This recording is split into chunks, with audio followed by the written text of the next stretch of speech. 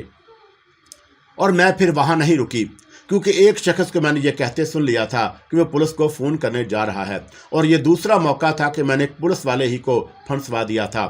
اور مجھے علم تھا کہ پولیس کو جب پرکاش کی حقیقت کا علم ہوگا تو اسے چھوڑ دیا جائے گا، مگر اس وقت بہرحال میری گلو خلاصی ہو گئی تھی اور صورتحال کو محلوظ رکھتے ہوئے چند ہی لمحوں میں سوچی ہوئی وہ کہانی میرے کام آ گئی. رپن اسٹریٹ سے اب کوٹھی کی طرف لوٹتے ہوئے مجھے یہ خیال اور ملال ضرور تھا کہ پرکاش تے اس افسر کا نام نہ پوچھ سکی جس نے اسے ماسک فراہم کیا تھا، اور میں خود ہی اس میک اپ میں پرکاش کی طرف متوجہ ہو جاؤں گی. اور میرے نزدیک یہ بات بڑی معنی خیز تھی. اس کی کڑیاں بہت دور تک ملتی تھیں. اس کے علاوہ میں یہ بھی سوچ رہی تھی کہ خفیہ پولیس والوں نے میری نگرانی اور میرے متعلق مطلوبہ معلومات حاصل کرنے کے لیے نیا طریقہ اپنایا تھا، اور میری یہ غلط فہمی اب دور ہو چکی تھی کہ وہ میرا پیچھا چھوڑ چکے ہیں. میرے ذہن میں پیدا ہونے والے بہت سے سوال تشنہ جواب تھے، اور پہلے میں نے اسے محض ڈیسوزا کی انتقامی کارروائی سمجھ کر نظر انداز کر دیا تھا، مگر اب یہ معاملہ ایک اور ہی رخ اختیار کرتا جا رہا تھا. اس واقعے کے تیسرے روز دوپہر کے بعد جب میں اپنی خوابگاہ سے نکلی تو شیتل کو ادھر آتے دیکھا. اس کے ہاتھ میں گلابی لفافہ تھا. اور یہ لفافہ تمہیں نریندرا نے دیا ہوگا. میں اس کے قریب پہنچتے ہوئے بولی. جی میم. یہ کہتے ہوئے شیتل نے مجھے وہ لفافہ دے دیا. تم ایسا کرنا کہ کچھ دیر کے بعد میرے لیے چائے لے آنا، فوراً نہیں. اور میں یہ کہہ کر خوابگاہ کی طرف پلٹی. میں اب اس لفافے کو پہچان گئی تھی کہ میرا پر اسرار خیر خواہ شاید دانستہ گلابی رنگ کے لفافے استعمال کرتا تھا. اور اپنی خوابگاہ میں آ کر میں نے وہ بند لفافہ کھول لیا اور خط میں اس نے صرف چند جملے لکھے تھے. معاملہ جی، انسپیکٹر پرکاش چترنجن میں داخل ہے اور اب اس کی حالت خطرے سے باہر ہے. آپ نے تو کمال ہی کر دیا، اور اب وقت آ گیا ہے کہ آپ سے تعارف ہو جائے، اور مجھے یقین ہے کہ آپ ملاقات سے گریز نہیں کریں گی. کچھ ایسی مشکلات درپیش ہیں کہ میں خود آپ کی کوٹھی میں نہیں پہنچ سکتا، اور ملاقات کے لیے آپ ہی کو زحمت کرنا پڑے گی. اس کے لیے معذرت خواہ ہوں. درم تلیہی کے علاقے میں ایڈ گارڈن ہے جسے مقامی لوگ لیڈی باغیچہ کہتے ہیں، اور وہاں تشریف لے آئیں. شام 5 بجے سے 6 بجے کے درمیان آپ کو وہاں میرے ہی ہندو بنگالی دوست ملے گا جس کے ذریعے میں نے پہلا خط بھجوایا تھا، اور ممکن ہے کہ آپ اس کا چہرہ بھول چکی ہوں. سو وہ خود ہی آپ کے قریب سے گزرتے ہوئے خیر خواہ کہے گا، اور آپ کوئی جواب نہ دیں اور اس کے پیچھے پیچھے چل دیں. آپ کو گویا اس کا تعاقب کرنا ہے، اس طرح کہ آپ مجھ تک پہنچ جائیں گی. اور اگر ملاقات مقصود نہ ہو تو بھی مجھے کوئی اعتراض نہیں، اور میرا دوست وقت مقررہ تک آپ کا انتظار کر کے واپس آ جائے گا. اور جو مجھے علم ہو جائے گا کہ ابھی میں آپ کی نظر میں قابل اعتماد نہیں. فقط و سلام، آپ کا ایک خیر خواہ. اور وہ خط پڑھ کر میرے سارے جسم میں ایک سنسنی سی دوڑ گئی. اور پارک سرکس میں چترنجن میڈیکل کالج تھا، اور اسی سے ملحق ہسپتال کو عرف عام میں چترنجن کہتے ہیں. اور انسپیکٹر پرکاش نے زبان سے نہ کھول کر خود اپنی شامت کو آواز دی تھی، اور اس پر مجھے یوں بھی کچھ زیادہ ہی غصہ آ گیا کہ بڑی صفائی سے مجھے بیوقوف بنایا گیا. اور وہ یقیناً اردو پڑھا لکھا تھا، اور یہ کوئی عجیب بات نہیں تھی کہ بہت سے ہندو گرانوں میں اردو، فارسی اور عربی پڑھانے کا رواج مغلوں کے زمانے سے چلا آ رہا تھا، اور یہ ان کی معاشی ضرورت سے بھی تھی کیونکہ ان کے حکمران مسلمان تھے، اور انگریزوں کے زمانے تک بھی یہ فضا زیادہ بدلی نہیں تھی. میں نے گھڑی میں وقت دیکھا. اس وقت شام کے 4 بج رہے تھے. 5 اور 6 بجے کے درمیان مجھے ایڈن گارڈن پہنچنا تھا، اور میں اس کے محل وقوف سے واقف سی وہاں جا بھی چکی تھی. اور یہ اس زمانے کی بات تھی کہ جب میں کلکتہ شہر خصوصاً دھرم تلے کے ایک حصے کی سیر کر رہی تھی، اور اس وقت تک میں نے کوٹھی نہیں خریدی تھی، اور ایڈن گارڈن ہی کے عقب میں اسٹیڈیم تھا. اور یہی ایک بار میں نے فٹ بال کا سنسی خیز میچ دیکھا، اور فٹ بال کی حیثیت بنگال کے قومی کھیل کسی تھی. کوٹھی سے روانہ ہوتے وقت میں نے شہزاد کو یہ ہدایت دے دی تھی کہ مجھے واپسی میں دیر ہو جائے تو رات کے کھانے میں تاخیر کی ضرورت نہیں. اور اس نے پوچھا بھی کہ میرا قصد کدھر کا ہے تو میں ٹال گئی، اور میں اسے کیا بتاتی کہ خود مجھے علم نہیں تھا کہ کہاں جانا ہے. آپ شاید محی الدین سے ملنے رپن اسٹریٹ جا رہی ہیں، وہ کئی دن سے ادھر آیا بھی تو نہیں. اور شہزاد نے اپنی دانست میں قیاس آرائی کی.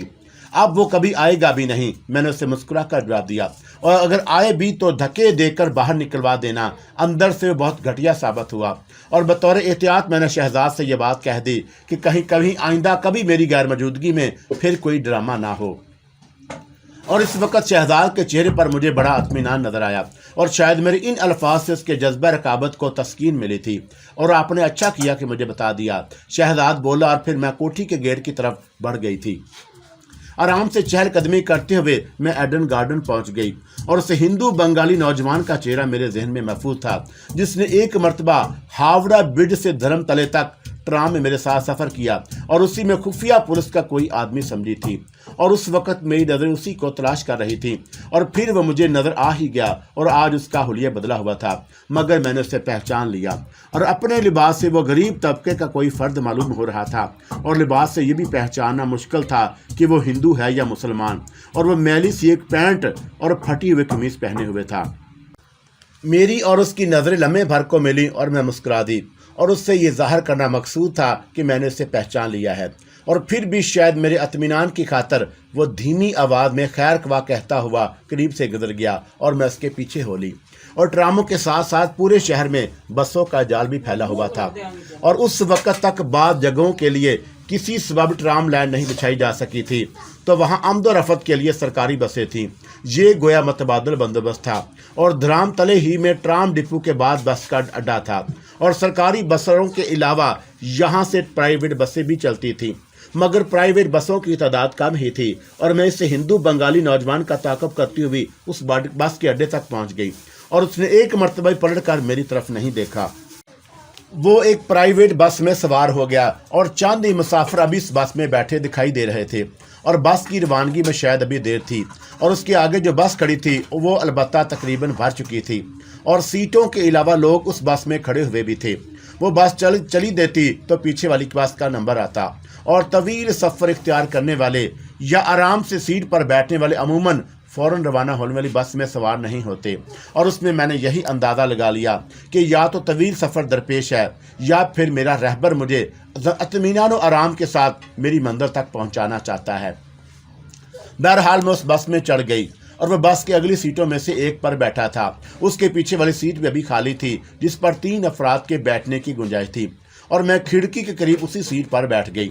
آگے کھڑی ہوئی بس چل دی تو ڈرائیور اپنے سیٹ پر آ بیٹھا، اور اس نے بس کو آگے بڑھا کر کھڑا کر دیا، اور اب کنڈکٹر بھی آ چکا تھا۔ مٹیا برج ایک ٹا، اور میں نے اگلی سیٹ پر بیٹھے ہوئے نوجوان کی آواز سنی۔ اس کائیاں بالک نے صرف اپنا ٹکٹ لیا تھا، اور میں زہر لب مسکرائی اور کھڑکی سے باہر دیکھنے لگی۔ مجھے اپنی منزل کا علم ہو چکا تھا، اور میں اس سے پہلے کبھی کلکتے کے اس مشہور نواحی بستی میں نہیں گئی تھی۔ ہاں، اس کے بارے میں سنا اور ضرور پڑھا تھا، ایک تاریخی کتاب میں بھی اس بستی کا ذکر میں نے پڑھا تھا۔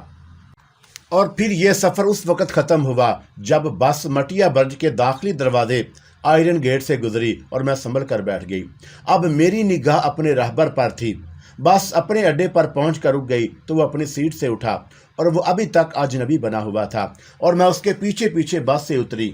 اپنی گنبد والی ایک عمارت کی طرف بڑھ رہا تھا، اور بعد میں مجھے اس عمارت کے متعلق علم ہوا۔ یہ عمارت بڑی امام بارگاہ کہلاتی تھی، اور یہ نواب واجد علی شاہ کی یادگاروں میں سے ایک تھی، اور اس میں ایک پتھر رکھا تھا جس پر حضرت علی رضی اللہ تعالی عنہ کے قدموں کا نشان بتایا جاتا ہے، اور اسی امام بارگاہ کے عقب میں ایک پرانا باغ تھا، اور اسی باغ کے اطراف قدیم آبادی تھی۔ وہ قدیم طرز کی ایک عمارت تھی جس کے دروازے پر رک کر میرے راہبر نے دستک دی، اور میں اس سے ابھی کچھ فاصلے پر تھی۔ اس ظالم نے ابھی تک مڑ کر یہ دیکھنے کی زحمت گوارا نہیں کی تھی کہ جس کی رہنمائی کرتا ہوا وہ یہاں تک آیا ہے ساتھ ہے بھی یا نہیں، اور چند لمحے بعد دروازہ کھلا اور وہ اندر چلا گیا۔ میں نے آگے بڑھتے ہوئے یہ دیکھ لیا تھا کہ دروازہ بند نہیں کیا گیا، اور میں تیز قدموں سے کھلے دروازے تک پہنچ گئی، اور وہاں مجھے کوئی نظر نہیں آیا، اور دروازے میں داخل ہونے سے پہلے لمحہ بھر کو میں جھجکی اور پھر قدم بڑھا دیے۔ اندر روشنی تھی۔ اس درباری سے گزر کر میں آگے بڑھی ہی تھی کہ عقب سے کنڈی لگائے جانے کی آواز سنی۔ یقیناً کسی نے اندر سے دروازہ بند کر دیا تھا، اور میں نے چونک کر دیکھا تو اپنے پیچھے مجھے وہی نوجوان نظر آیا جس کا تعاقب کرتی ہوئی وہاں تک آئی تھی، اور اس نوجوان کے لیے دروازہ کھولنے والا شاید اندر چلا گیا تھا، اور وہ نوجوان وہیں رکا رہا تھا اور دروازے کی آڑ میں چھپ کر کھڑے ہونا اس کے لیے کون سا مشکل تھا، اور میں رک گئی تھی اور پہلی بار مجھے دیکھ کر اس کی آنکھوں میں آشنائی کی چمک لہرائی اور وہ مجھ سے بنگلہ زبان میں مخاطب ہوا، اپنی بھالو تو، یعنی میں ٹھیک تو ہوں؟ اور بھالو، میں نے مسکرا کر جواب دیا۔ آشن، وہ بولا، یعنی آئیے، اور پھر مجھے ساتھ لیے ہوئے ایک کمرے میں آ گیا۔ اس نے مجھے وہاں بیٹھنے کو کہا اور کمرے سے باہر نکل گیا، اور بظاہر وہ عمارت ویران سی معلوم ہو رہی تھی، جیسے وہاں کوئی نہ رہتا ہو، اور میں اکیلی اس کمرے میں بیٹھی یہ سوچ رہی تھی کہ آخر اتنی رازداری اور پر اسراریت کی کیا ضرورت تھی، اور اس طرح میرے خیر خواہ مجھے کیا تاثر دینا چاہتا ہے کہ کیا یہ کوئی عجیب اور پر اسرار شخصیت ہے، اور یہ کہ اس طرح میں اس سے مرعوب ہو جاؤں گی، اور مجموعی طور پر اس کا مجھ پر کوئی اچھا اثر مرتب نہیں ہوا، اس کے باوجود کہ میں اس شخص پہ اپنا مکمل اعتماد ظاہر کر چکی تھی۔ چند ہی لمحوں کے بعد میں نے ایک وجیح نوجوان کو اس کمرے میں داخل ہوتے دیکھا، اور وہ ململ کا کرتا اور پاجامہ زیب تن کیے ہوئے تھا، جسم متناسب اور رنگ کھلتا ہوا تھا، اور بلائی لب پر خوبصورتی سے ترچھی ہوئی مونچھیں تھیں، اور اس کا چہرہ کتابی تھا، اور آنکھیں بڑی بڑی خمار آلود سے تھیں، اور میں نے ایک ہی نظر میں اس کا تفصیلی جائزہ لے لیا۔ معاف کیجیے گا مابلہ جی کہ آپ کو انتظار کی زحمت اٹھانا پڑی، اس نے کمرے میں قدم رکھتے ہی شائستہ لہجے میں مجھے مخاطب کیا، اور میرا نام ارشاد حسین ہے، تفصیلی تعارف ابھی ہو جائے گا، اور میں نے ہی آپ کو ایک خیر خواہ کی حیثیت سے خطوط لکھے تھے اور خطرات سے آگاہ کیا تھا۔ آپ شاید کچھ کبیدہ خاطر لگتی ہیں، اور وہ میرے سامنے ایک مونڈے پر بیٹھ گیا، اور اس کی نظریں میرے چہرے کا جائزہ لے رہی تھیں۔ میں آپ کی ممنون ہوں کہ آپ نے مجھے خطرات سے آگاہ کیا، اور میں نے جواب میں اسی کی طرح فصیح و بلیغ اردو میں جواب دیا۔ لیکن ایک بات میری سمجھ میں نہیں آئی کہ آپ نے اس ملاقات کو اس قدر پر اسرار کیوں بنا دیا، اور جو بات میرے دل میں تھی وہ زبان پر آ گئی، اور اس طرح آپ نے پہلی ملاقات میں مجھ پر کوئی اچھا تاثر نہیں چھوڑا، اور میری صاف گوئی کو معاف کیجیے گا، کیونکہ اس شہر میں آ کر میں کئی بار فریب کھا چکی ہوں، اور آپ میرے ساتھ مخلص ہیں، اور میں اس بات پر کیسے یقین کر لوں؟ آپ موجودہ حالات کے پیش نظر یہ سب کچھ سوچنے اور کہنے میں حق بجانب ہیں۔ حضرت علی رحمۃ اللہ علیہ کا قول ہے کہ مومن کبھی ایک سوراخ سے دوبارہ نہیں ڈسا جا سکتا، اور مجھے نہیں معلوم کہ آپ کے عقائد کیا ہیں، اور نہ میں انہیں زیر بحث لانا چاہتا ہوں۔ عرض کرنا محض یہ ہے کہ جہاں تک میرے علم میں ہے کہ آپ کو بھی کبھی ایک سوراخ سے دوبارہ نہیں ڈسا جا سکا، اور وہ بلا جھجک بولے جا رہا تھا، اور میں اسی بات سے پوری توجہ سے سن رہی تھی۔ آپ کے ذہن میں میری طرف سے جو شکوک و شبہات پیدا ہوئے، ان کا سبب صرف یہ ہے کہ آپ میرے بارے میں کچھ نہیں جانتی۔ اسی طرح میں آپ کے متعلق محض چند باتوں سے باخبر ہوں، اور میں آپ سے اپنا نام تو عرض کر ہی چکا ہوں، بقیہ تعارف بھی کرائے دیتا ہوں۔ اس کے بعد شاید آپ میری طرف سے مطمئن ہو جائیں، پھر انسپکٹر پرکاش کی طرح آپ مجھ سے کسی تحریری ثبوت کے طلب کرنے کی ضرورت غالباً پیش نہیں آئے گی، اور اس پر بھی اگر آپ مجھ پر بھروسہ نہ کریں تو میں شکایت نہیں کروں گا۔ اور یہ کہتے ہوئے اس نے اپنے کرتے کی جیب میں ہاتھ ڈالا اور ایک کارڈ میری طرف بڑھا دیا، اسے ملاحظہ کیجیے۔ اور میں نے اس سے وہ کارڈ لے لیا، اور کارڈ کی ایک جانب اس کی تصویر لگی ہوئی تھی، تصویر کے اوپر اور کارڈ کے کچھ حصے پر ربڑ کی مہر لگی ہوئی تھی، اور کسی نے اس پر انگریزی میں اپنے دستخط کیے تھے، اور نام کے خانے میں ارشاد حسین اور عہدے کے خانے میں سب انسپکٹر لکھا تھا۔ کارڈ کے اوپری حصے پر سینٹرل انٹیلیجنس ڈپارٹمنٹ جلی حروف میں چھپا ہوا تھا، اور کارڈ پر اس کے گھر کا پتہ بھی درج تھا، اور پتے کے مطابق اس کی سکونت مٹیا برج ہی کے ایک علاقے بتی کل میں تھی، اور وہ کارڈ دے کر لمحے بھر کو میں چکرا سی گئی۔ تو آپ کا تعلق بھی پرکاش کی طرح خفیہ پولیس سے ہے؟ اور میں نے اسے کارڈ واپس کرتے ہوئے کہا۔ جی ہاں، اس نے اعتراف کر لیا۔ یہ کارڈ دیکھ کر آپ کے ذہن میں موجودہ بہت سے سوالات کا جواب مل گیا ہوگا، اور مجھے بطور وضاحت صرف اتنا عرض کرنا ہے کہ اگر میرے دل میں کوئی کھوٹ ہوتا تو ہرگز یہ کارڈ آپ کو نہ دکھاتا۔ دوم یہ کہ میں دانستہ حکومت کے اس محکمے میں ملازمت حاصل کی ہے، اور اس کے باوجود میں انگریز کا پالتو کتا نہیں ہوں۔ اس کے ثبوت بھی آئندہ آپ کو مل جائیں گے۔ فی الحال میں یہ جاننا چاہتا ہوں کہ آپ کو میری طرف سے اطمینان ہوا یا نہیں۔ میرا خیال ہے کہ اس کا فیصلہ آپ آنے والے وقت پر چھوڑ دیجئے، میں نے محتاط لہجے میں کہا۔ فی الوقت میں صرف اتنا کہہ سکتی ہوں کہ یہ کارڈ دکھا کر آپ نے بڑی حد تک مجھے اپنے اعتماد میں لے لیا ہے، اور اس سے آپ کا مقصد کیا ہے میں نہیں جانتی، اور ملاقات میں رازداری برتنے کی وجہ بھی اب میری سمجھ میں آ گئی، اور آپ مجھ سے مل کر اپنے افسران یا دوسرے اہل محکمہ کو اپنی طرف سے شکوک و شبہات میں مبتلا نہیں کرنا چاہتے ہوں گے، اور اب میں یہ جاننا چاہوں گی کہ آپ کو میری ذات سے کیوں اور کس لیے دلچسپی ہے، کہ آپ کی خیر خواہی کی وجہ کیا ہے، جبکہ آپ سے میری کوئی شناسائی بھی نہیں۔ جہاں تک مجھے یاد ہے کہ اپنے پہلے خط میں اس کی وجہ میں نے عرض کر دی تھی کہ اللہ انگریز احکام کا آپ کی نقل و حرکت پر نظر رکھنا یہ ظاہر کرتا ہے کہ آپ کوئی اہم شخصیت ہیں اور شاید مستقبل میں ان کے لیے کوئی خطرہ بن سکتی ہیں، اور آپ نے شاید وہ مقولہ سنا ہوگا کہ دشمن کا دشمن دوست ہوتا ہے، اور انگریز حکمران میری نظر میں آپ کے دوست نہیں ہو سکتے، ورنہ وہ آپ کے متعلق تشویش میں مبتلا نہ ہوتے، اور اسی خیال کے تحت میں نے آپ کو خطرے سے آگاہ کیا تھا۔ اور پھر جب میرے علم میں یہ بات آئی کہ انسپیکٹر پرکاش آپ کی ٹو میں ہے تو میرے آدمیوں نے یہ سراغ لگا لیا کہ وہ کیا کھیل کھیل رہا ہے، اور مجھے اس پر حیرت ہوئی کہ خود آپ دانستہ اس کے دام میں آ گئیں۔ اور ذرا ٹھہریے، میں نے اس کی بات کاٹ دی، کیا اس کی وجہ آپ کے علم میں نہیں آ سکی کہ ایسا کیوں ہوا، اور بقول آپ کے میں خود اس کے دام میں کیوں پھنس گئی؟ جی نہیں، خود اپنی کوششوں سے اور اپنے آدمیوں کے ذریعے مجھے اتنا ہی علم ہو سکا کہ انسپیکٹر پرکاش میک اپ کے ذریعے اپنا اصل چہرہ چھپا کے آپ تک پہنچنے میں کامیاب ہو گیا، اور اس نے خود کو مسلمان ظاہر کیا ہے اور اپنا نام محی الدین بتایا ہے، اور میں کیونکہ خود اسی محکمے سے وابستہ ہوں اس لیے یہ علم بھی ہو گیا کہ محکمہ ذاتی طور پر آپ کے معاملے میں انتہائی رازداری سے کام لیا جا رہا ہے۔ اس لیے مجھے بڑی دشواریاں پیش آئیں، اور پھر میں یہ معمہ حل کرنے میں بھی مصروف تھا کہ آپ خود انسپیکٹر پرکاش کی طرف کیوں راغب ہوئیں، اور میرے آدمی آپ کی نگرانی کرتے رہے، اور مجھے ایک ہفتے کے دوران میں جو رپورٹس ملیں ان سے اندازہ ہوا کہ پانی سر سے اونچا ہوتا جا رہا ہے، اور پرکاش آپ کو فریب دینے میں کامیاب ہو چکا ہے۔ سو بڑی اجلت سے میں نے ایک مختصر سا خط لکھ دیا، اور دوسرے ہی روز اس کا نتیجہ ظاہر ہو گیا، اور پہلے جو افراد آپ کی نگرانی پر مامور کیے گئے تھے ان میں سے ہمارے محکمے کا ایک ASI درگاہ پرشاد بھی تھا، اور یہ وہی تھا کہ ایک روز کالج اسٹریٹ میں آپ نے پیبلک کے ہاتھوں جس کی درگت بنوا دی تھی، اور وہ فطرتاً بڑا کمینہ اور کینہ پرور ہے۔ اس نے اسے اپنا ذاتی انا کا مسئلہ بنا لیا، اور ذاتی سطح پر محکمے میں جو اس کے دوست تھے انہوں نے ساتھ لیا اور آپ کو ایک شام گھیر لیا۔